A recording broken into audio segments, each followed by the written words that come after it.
नाशिक महापालिकेवर आज ठाकरे सेनेकडनं मोर्चा काढला जाणार आहे। रस्त्यावरील खड्ड्यांच्या प्रश्नावरनं हा मोर्चा काढला जाणार आहे। गेल्या काही दिवसांमध्ये नाशिकमध्ये अपघातामध्ये जवळपास 5 जणांचा मृत्यू झालेला आहे आणि त्याचमुळे हा प्रश्न गंभीर बनलाय। या मोर्चाआधी खासदार संजय राऊत यांनी इथल्या खड्ड्यांची पाहणी करत सत्ताधाऱ्यांवर हल्लाबोल केला। या लोकांना ठेकेदारीशिवाय काहीच दिसत नाही, खड्ड्यामध्ये सुद्धा पैसे खाल्ले असतील तर कल्पना करू शकत नाही, अशी बोचरी टीका राऊतांनी केलेली आहे।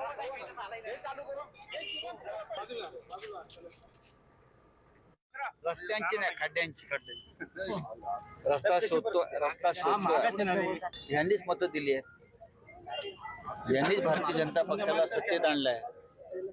म्हणून शिवसेनेनं आपलं कर्तव्य कधी विसरलं नाही। आम्ही सतत या खड्ड्याच्या प्रश्नावरती आवाज उठवतो आहोत। परवा शिवसेनेचे नेते युवासेना प्रमुख आदित्य ठाकरेजी इथे येऊन गेले, त्यांनी पाहणी केली, त्याने आवाज उठवला।